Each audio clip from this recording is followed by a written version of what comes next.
Stay hungry, stay foolish.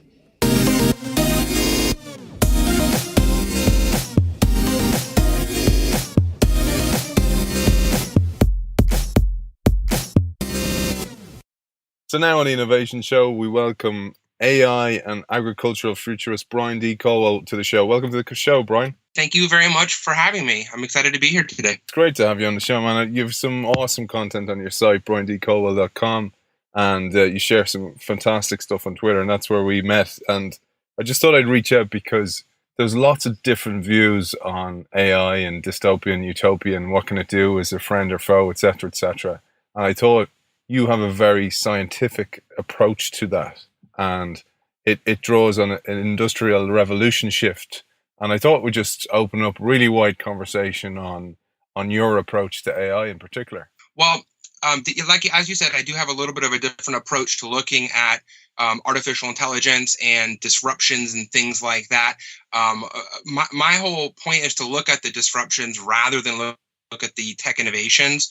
Everybody's really excited to look at the tech innovations, but I take a historic approach to the Industrial Revolution, this fourth Industrial Revolution, and I look at the previous first, second, and third industrial revolutions, where we had tech innovations that led to certain kinds of industrial disruptions, then economic unrest, and then some sort of warfare. And my whole investment thesis is preparing myself to take advantage of those disruptions. And AI, for sure, is one of the most pivotal tech innovations that is occurring in this fourth industrial revolution, really taking light in this fourth industrial revolution, and causing all sorts of disruptions along all sorts of industries and lines.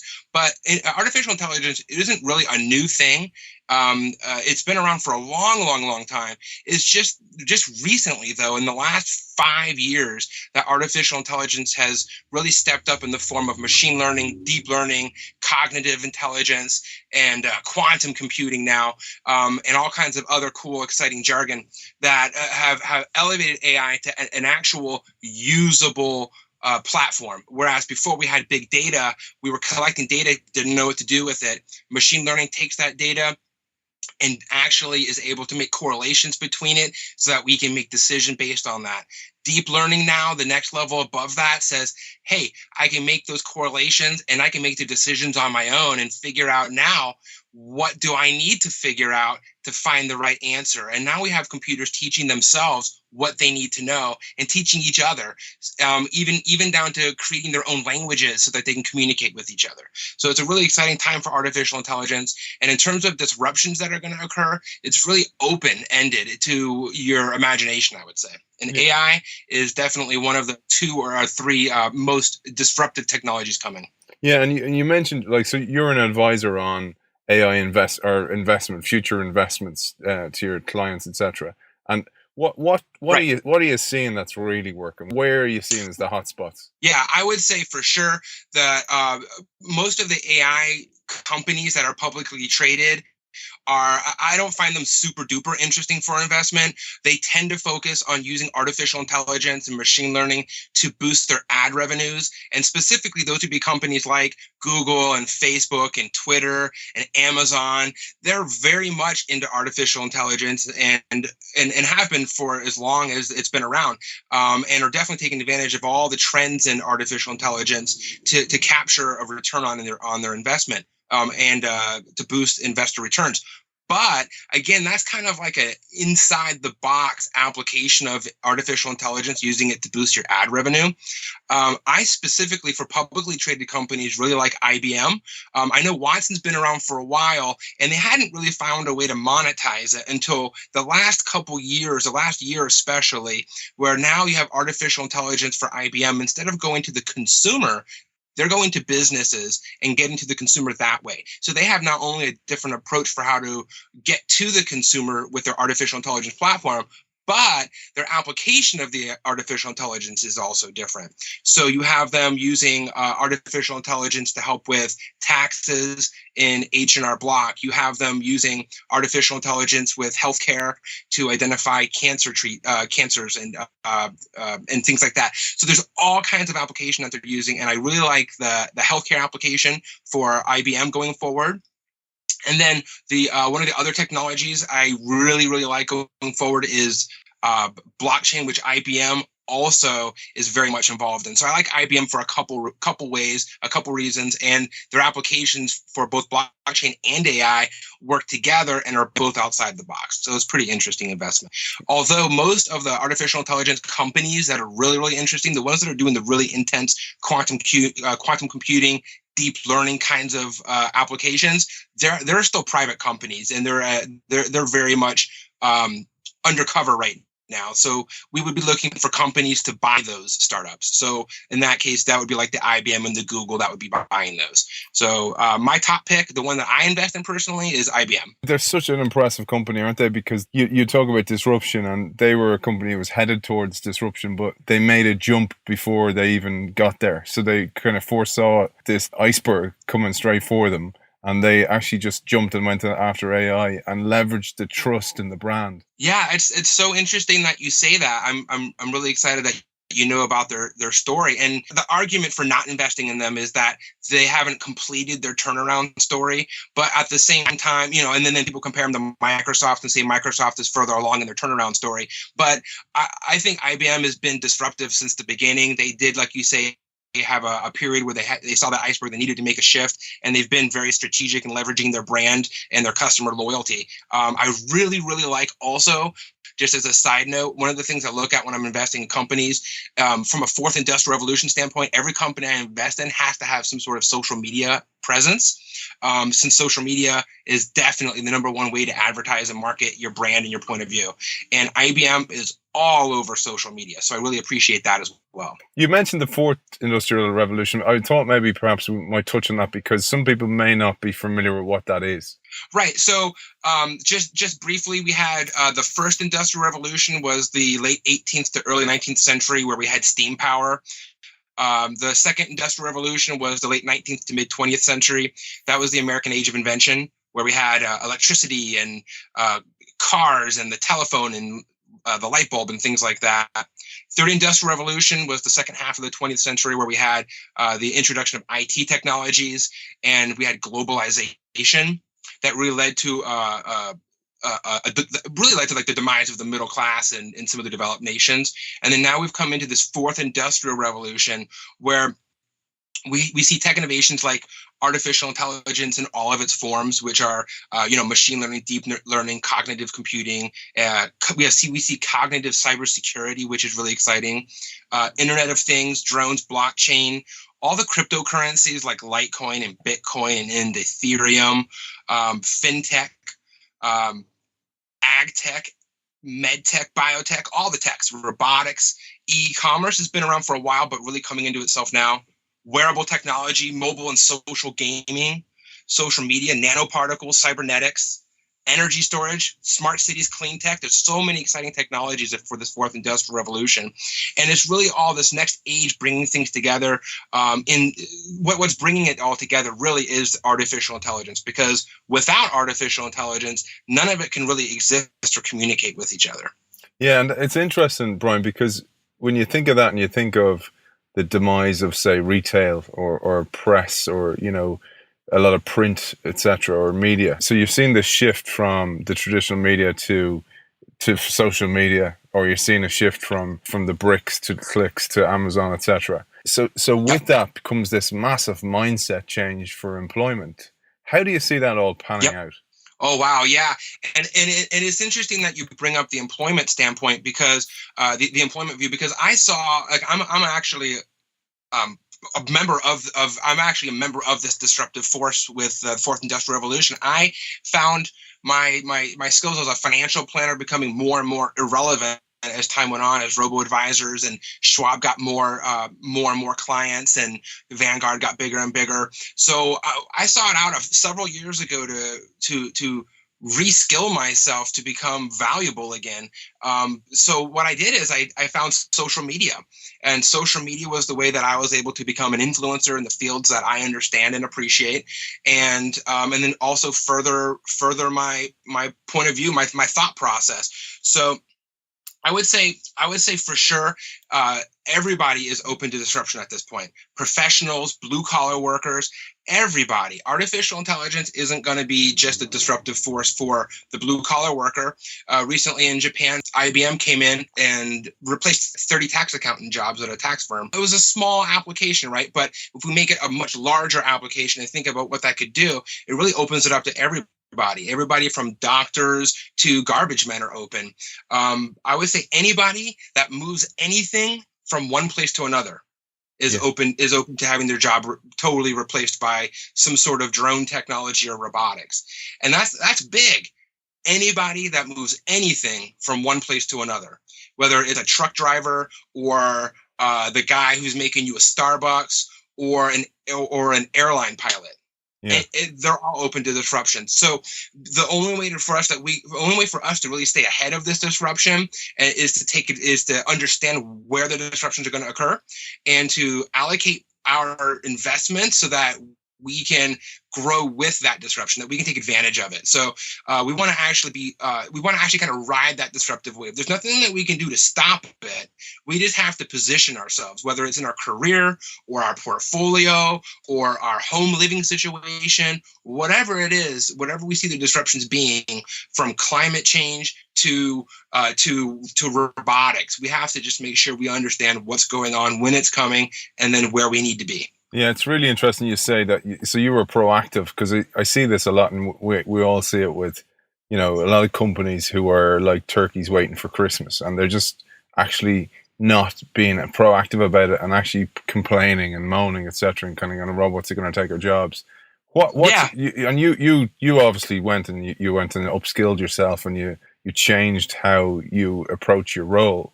But so many people aren't doing that. Like, what's the advice you can give people like that, and also perhaps people coming out of college? I would say for anybody that is in college right now, I would say you probably don't need to finish college. I hate having to say that. I know the view right now is you can't get a job without a degree, except that that's not the case for coders and data scientists that have experience more than a degree. So I would say that the best thing anybody can do at this point is avoid debt, avoid obligating yourself to something or somebody. And I would say debt takes all kinds of forms, whether it's credit cards, student loans, cars, houses, even the lease that you have for the place you're renting should be considered debt. That's why they take a credit score report. So the best way we can take advantage, or the best way we can position ourselves, I think, beyond reskilling, is to make sure that we are living within our means and living such that we have no debt. And that is a very important thing to consider when everybody else does have debt, when countries have the highest levels of debt they've ever had in their history, and with the US dollar worth the least amount it's ever been in its history. We can definitely say that this is a period where we want to buck the trend of being massively leveraged. Okay, so I'm going to avoid having debt, right? And then there's this school of thought that would say, coding, learning to code, etc., is going to be defunct in a way. And that's tough, because how many people really have the mindset or the time to sit down and teach themselves to code? Yeah. So and I found that too. I said, hey, I should learn how to code. I'm going to teach myself Python. And I started looking at that, and I said, I can actually have a better return on my time, if my time has value, if I work with people that are data scientists and can code Python and help them promote their material. Yeah. Help them market their content. Or I write about artificial intelligence. I don't have to understand how to code to write about artificial intelligence, what's happening in the field, if I take a little bit more of a global view. And I think taking a little bit more of a global macroeconomic view for all of this stuff, for all of these innovations and disruptions, is going to be a much better way to look forward and to live. So I think everybody should think about even where they live being open to disruption. Think about weather changes, climate changes, changes in income, changes in job opportunities. Everything is open to change right now. And I think people should be very, very, very flexible going forward. You've touched on something there. So this is what I was getting at. So if AI is getting more and more empowered, so there's AI tools now who can code. So there's tools out there that can write websites, exact the grid, for example, and you go. So if you in your position as the global thought leader, you can actually ask the question and then hand over the task to an AI. And right now, you may be doing it with data scientists or people who can code, but in the future, you will probably be handing over the task to a computer in some sense. But therefore, the thinker or the person who can think outside the box or create a new box is the one that is probably got the most longevity in this disruption that we're going through.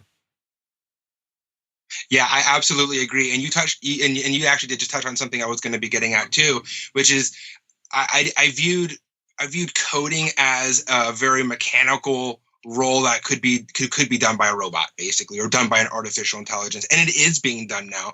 So I 100% agree with you. That's one of the reasons I looked at it and said, instead of teaching myself to code, I want to take a little bit more of a 1,000-yard view on artificial intelligence and see where it's going and how it's impacting industries. Yeah.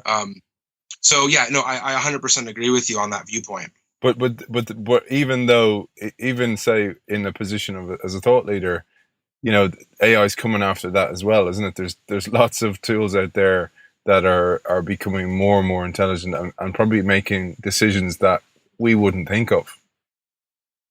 Absolutely, yeah, they're making decisions better than us.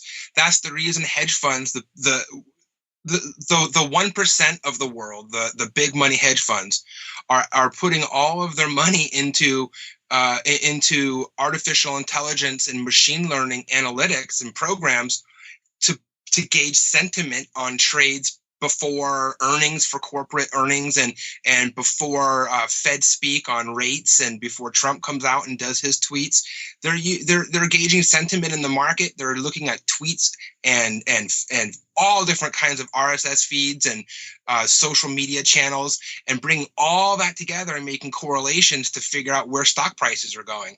So yeah, even now, even without that, we still have most of the trades in the stock market being done by machines. So in just a few years, yeah, it's all artificial intelligence. So what happens to the person who's a hedge fund manager, right? You don't need them either, because ultimately you're going to be able to just go online and say, I want robo advisor number 1, and they'll do it better than a person will. Yeah. So that's something I was going to ask you. So you mentioned Schwab, for example. What do you use those tools yourself? I do use Schwab. I don't use the trading tools. I make all the decisions on my own. They do have a robo-advisor platform. The closest thing I do to any kind of robo-advisor platform is like the penny savings kinds of accounts, like through Acorns, where they just save you $1 a day kind of thing, and they have it all allocated for you. But I just like to know where my money is in general, and I like to know what I'm investing in. So I don't like handing my money over to anybody or anything. I like to know exactly what's going on with it. So that's the reason I tend to invest in individual companies rather than ETFs. Gotcha. And say for example, your advice to somebody putting their money into a pension fund. So many people got stung in the past. No, I think I talked to one of my family members about this recently. Pension funds are scary because there's nothing really to guarantee you're going to get your money. And I know everybody says you're going to get your money, and there are legal things and that say you're going to get your money, and there are annuities in place that say you're going to get your money, but nobody says that you're going to get that paycheck at the end of the day. Just like when you invest in a 401k, nobody says that money is going to be worth more in 20 years than it is today. So at some point, people need to decide, is it more important for me to have a lot of money now and a pile of cash now so that I feel safe and secure? Or am I safe having a 401k and not having that money right now? For a lot of young people, especially, I think it's a disservice done to them when it's advised that they get into 401ks and IRAs, because that's money they can't touch until they're 59 or 60 years old. I think it's much more important for them to have a safe, secure nest egg as a big pile of cash at home. Yeah. And actually, like, take a little bit of stress out of their life and pay off a little bit more of their mortgage. Like you were saying about that, getting debt free. Well, right, because what happens, the typical student is going to say, hey, I have my nice corporate job now. I'm going to do the 401k. I'm going to do all that stuff. And they kind of contribute to that. And then their car breaks. And they put the car brake, they take their car repair on a credit card. And then the whole time still contributing to a 401k that they're not going to ever be able to touch. So I think people need to totally switch their mindset. And this is a totally new era for everything, for money, to how you invest, to where you put your money.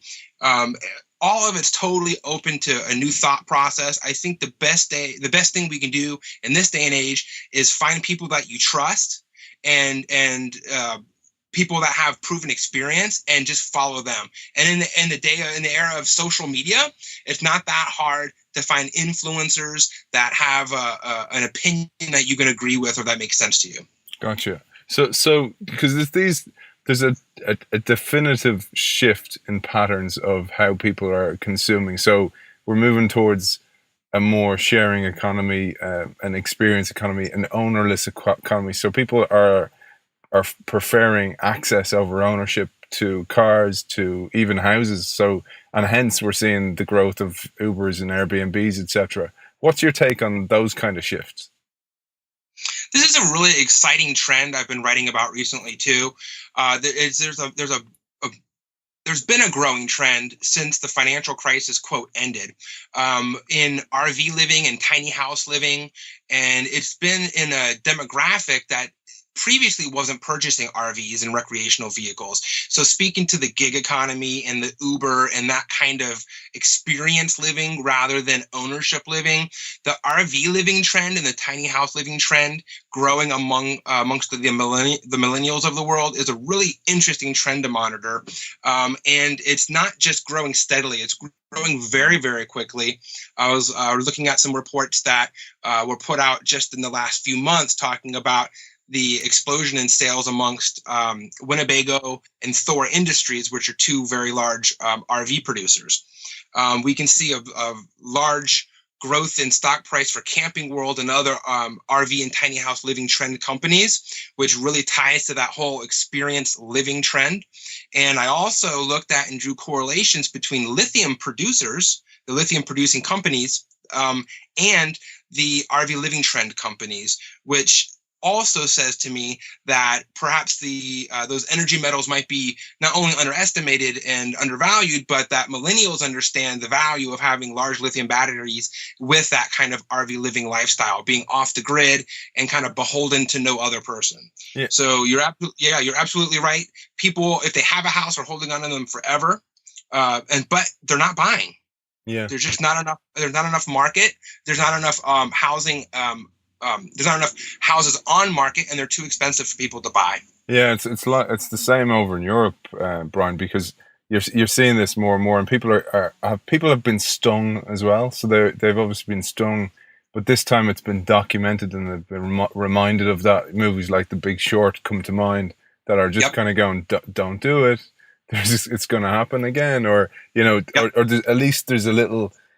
There's a reminders there that it did happen and that it could happen again. But I love the way, and I really encourage people to follow you and read your blog, because thank you.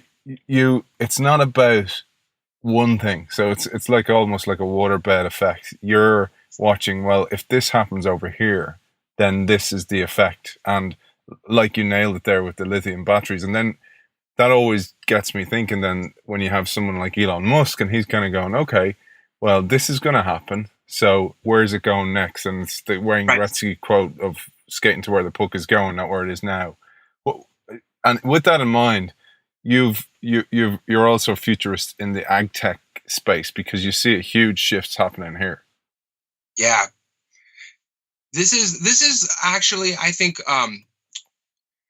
if you have artificial intelligence as like the top technology for leading disruption, and blockchain is maybe the second, I would say Agtech would be the third.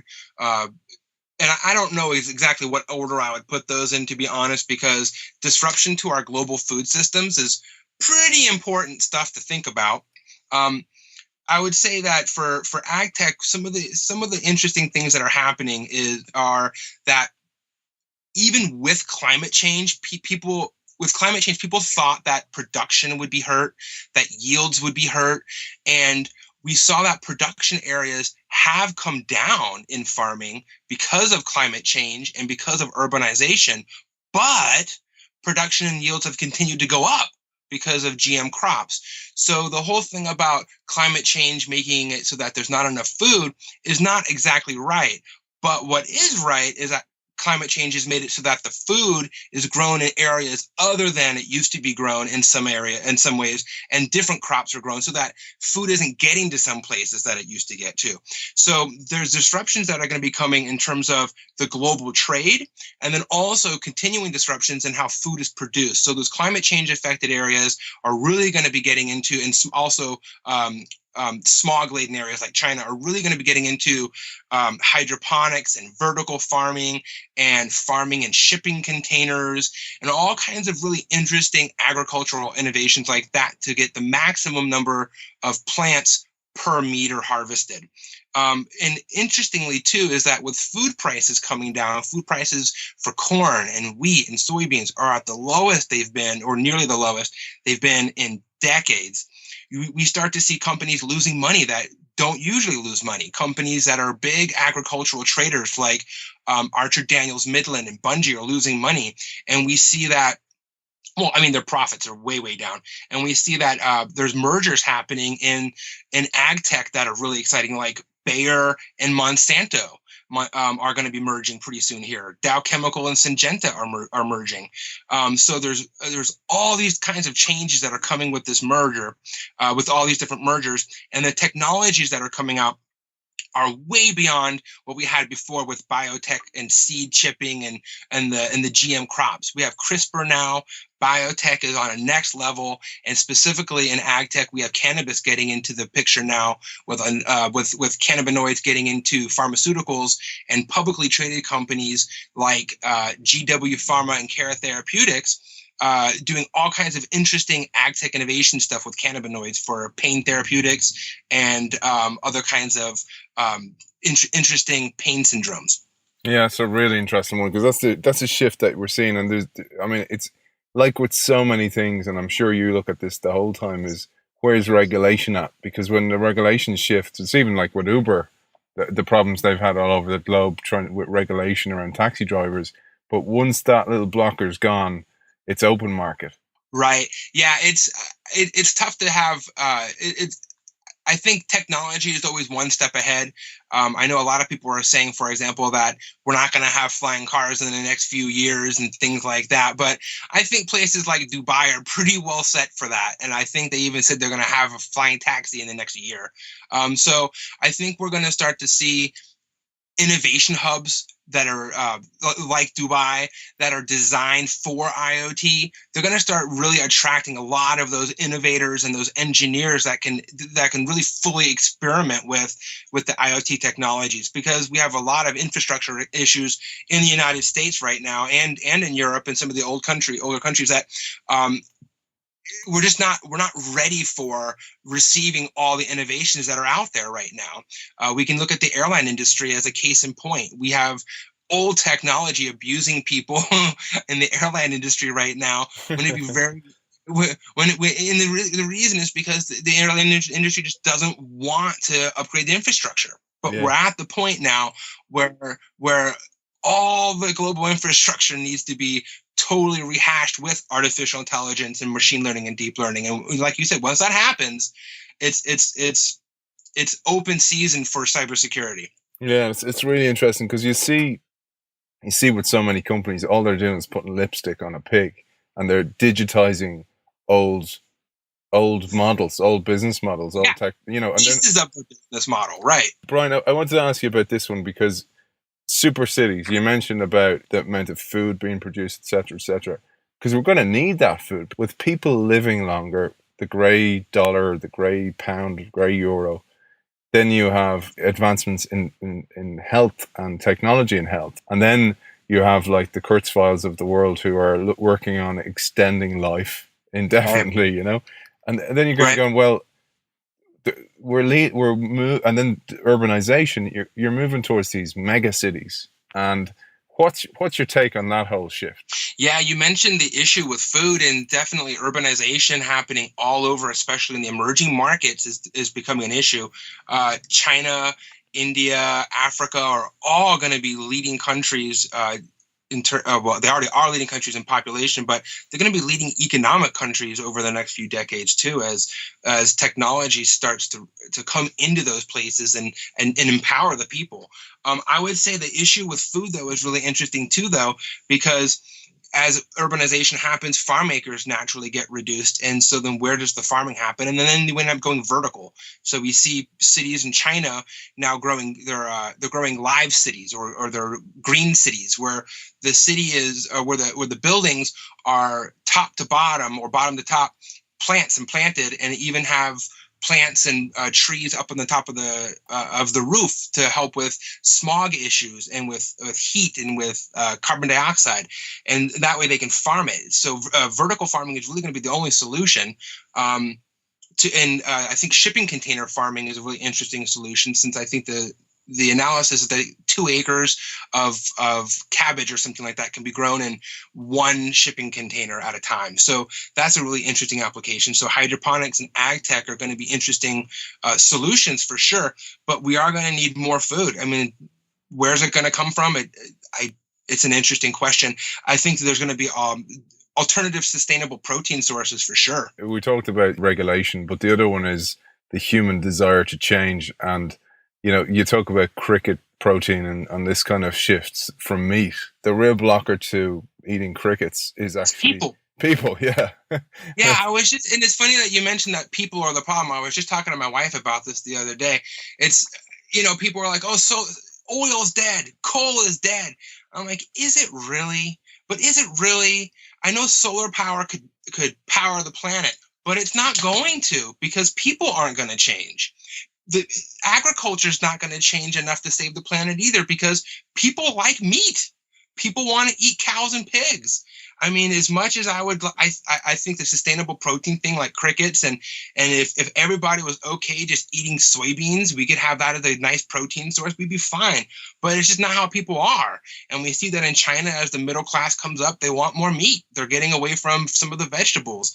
And now, as they have more money, they don't want GM crops anymore. They want organic soybeans for their soy oil. So it's an attitude that comes with having a little bit more money. And as people get more money, I just think it's a universal law. People don't change. They never have. And I think that's one of the interesting points, one of the interesting correlations I've been able to draw from the first, second, third, and fourth industrial revolutions, is that the economic disruptions, the economic unrest that then ultimately led to warfare, none of it really had to happen. It's just that people don't change. And I think that's where we're at with this fourth industrial revolution, is if everybody works well and works nicely with each other, it could be really awesome. But I think we should just expect people to continue to be human beings and not to really change. Brilliant. Well, Brian, it's been an absolute pleasure talking to you. And I'd love to touch base with you again in a few months, because you're coming out with some awesome content. As I said to our audience, check out briandcolwell.com for all your blogs and indeed on Twitter, Brian, as well. Yes, sir. At Brian D. Colwell. Brilliant. Well, Brian, great to talk to you. Thanks for joining us. Thank you so much. Have a great day. So now on the Innovation Show, we welcome back to the show CEO and founder of Smart Tech 247, Ronan Murphy. Welcome to the show, man. Hi, Aidan. How are you? Great to have you back amidst very busy times for yourself, so appreciate your time. Delighted to be back. Yeah, so we've just been through this massive malware attack, and your business has been booming even since we spoke last time, organically, but also through some very clever moves by you, and we'll get that into that in a second. But we've just been in the wider global ransomware and malware attacks that we've had in the last few days. It's absolutely booming, and I know you're working all hours that God sends. But let's talk about, again, just remind our listeners of your business, Ronan.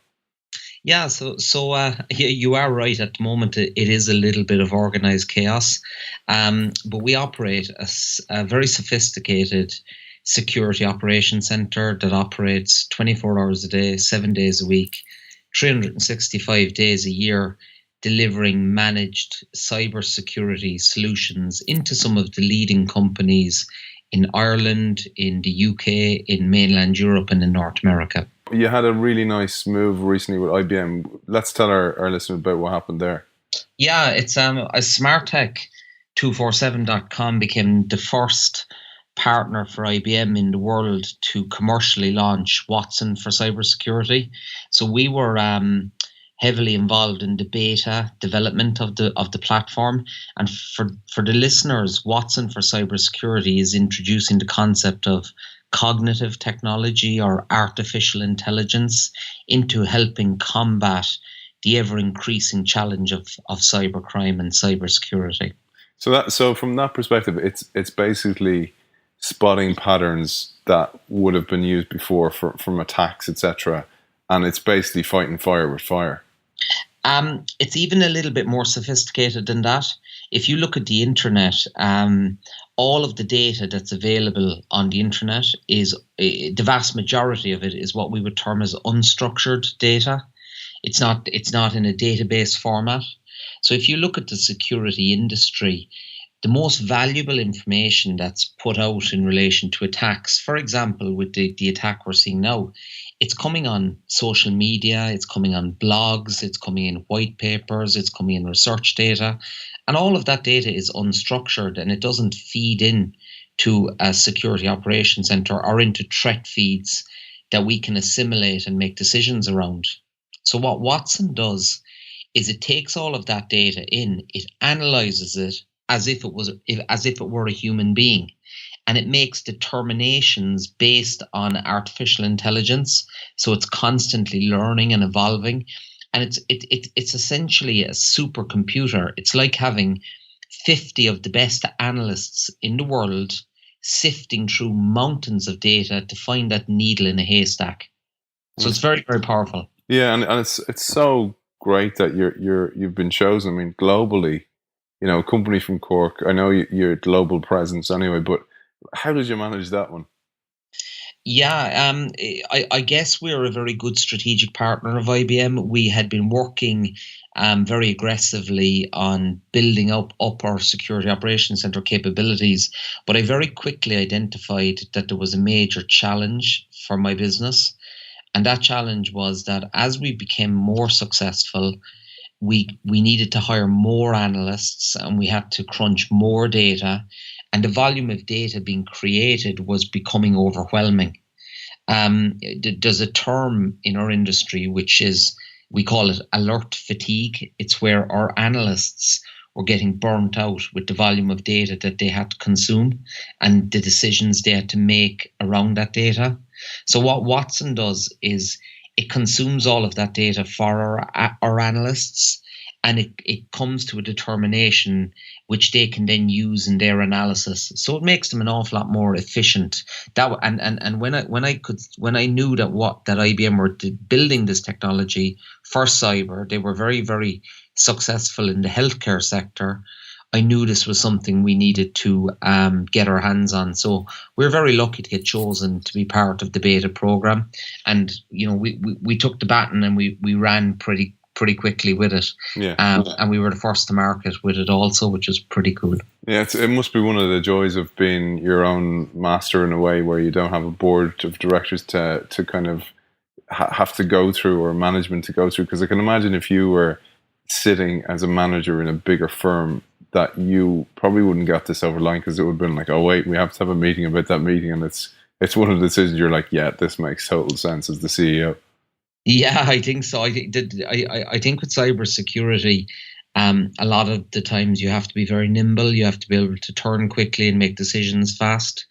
Time is money when it comes to cyber. So it was the right call.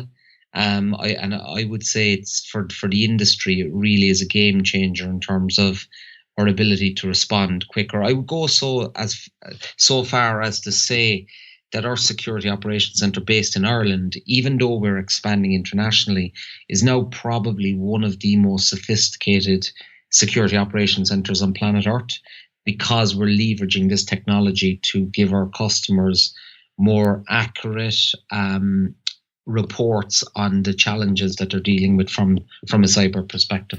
Yeah, and we were talking earlier on in this show about Brian D. Colwell about AI replacing jobs, and you had a very interesting take on this, in that you thought bringing in Watson and bringing in AI would mean you'd be able to lean out the company a bit more, maybe not have to hire so many humans, but that didn't turn out to be the case at all. No, it didn't. Yeah, obviously as CEO, I'm responsible ultimately for the bottom line, and if you can automate these processes, you'll save on your wage bill. But it actually has meant that we are now hiring more staff. We have 15 unfilled vacancies at the moment, and that's purely because of the service we're now delivering. We are doing it faster, we're doing it better, we're winning more business, and we're scaling as a result. Yeah. So it's been very, very successful. And it must be, I mean, having the access to Watson and that kind of power must mean that you're not just going after the bigger fish anymore. You can actually now cater for SMEs and smaller businesses as well.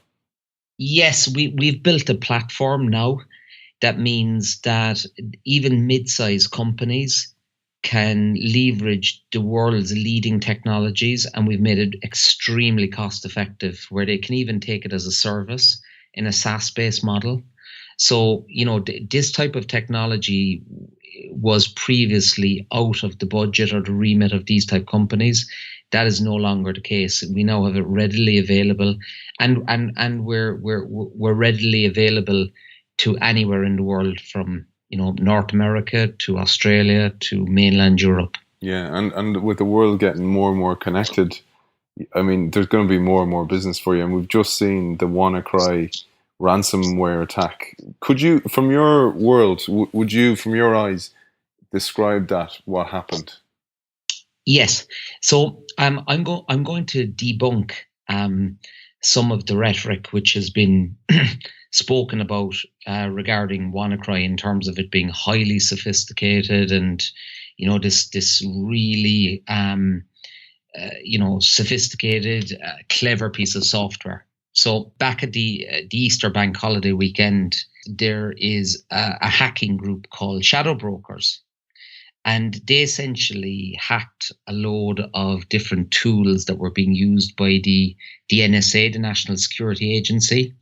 And the agency had a number of surveillance tools that they were using, and they were particularly geared for exploiting vulnerabilities in Microsoft Windows. Now, what Shadow Brokers did was they leaked all of those tools that were used for spying out onto the dark web. And that was quite serious, because those exploits, once they were released to the dark web, hackers could then very, very quickly take them and exploit people who had not effectively patched their systems against them. Now, when I saw that happening, I went on social media, and I went on national radio, and I made the point that without any doubt that these exploits were going to be used in new forms of ransomware and in new forms of attacks against customers. They would just embed them into their existing software platforms. And this is the result of that leak on the Easter bank holiday weekend. So this was always going to happen. There was never a gray area about that. Yeah, so just to, I suppose, for some of our audience who won't be au fait with what the dark web is, etc. So this is where the murky web that most of us that we use Google and Facebook as our gateways to the web, but there's a totally different gateway, Tor, dark web, where a lot of the murkier dealings of the web go on, but also people buy and sell data, buy and sell a hell of a lot of other things, but also ransomware, etc. gets put up, even open source, effectively. Correct. So what happened was, because I remember reading this about Edward Snowden mentioned that the NSA had actually created these tools, and then these tools were actually the ones that, like you said, were basically used used for a different reason than they were meant to be in the first place. Yeah, they were used for surveillance. Yeah. Now, here's where the problem starts. After that data leak took place, Microsoft released software patches, which are essentially fixing the weakness in your software to stop that vulnerability being exploited. So anyone who is now a victim of WannaCry ransomware, it's because they didn't do their housekeeping and they did not patch their systems. Yeah, because this is what I thought was really interesting, and it's probably something you say constantly in your business, and all those people working for you are constantly saying there is an onus on you as the user to update your systems because that's in your control. Yes, we'll give you the infrastructure and the architecture to do it, but there is a lot of onus on you. And so many of us overlook those things the whole time and just expect everything to be okay until something like this happens. Yes, so I'll give you a breaking news story now, but it's we've already seen chatter on the dark web about 4 hours ago, and it's Tuesday at 10. Just to let our listeners, because this will go out on tomorrow night, Wednesday night. So the criminal hacking groups in the underworld, they've already repurposed a second classified cyber weapon, and it was one of the dumps from shadow brokers. And it's going to be very, very similar to the WannaCry attack, and it's called Esteem Audit. So that's now already available on the dark web, and what that's going to do is it's going to hack remote desktop connections into corporate networks. So the remote workers are going to be the ones that are vulnerable next. Yes, so it's going to target TCP and RDP and It's called Esteem Audit. How do we protect ourselves if we can from that? It's patching. It's patching. You know, it's all day long. It's going to be installing the updates, hardening the system, and there's a whole pile of other ones, Aidan, that are going to come out over the next 30 to 60 to 90 days. Yeah. So this NSA library is available, and correct. Yeah. So okay, we're going to see lots and lots of more, and that's why we saw that chatter over the weekend about, update, expect more on Monday, all this kind of stuff. Yeah. Yes, indeed. Okay. So here's another one. I told you about this before we came on air.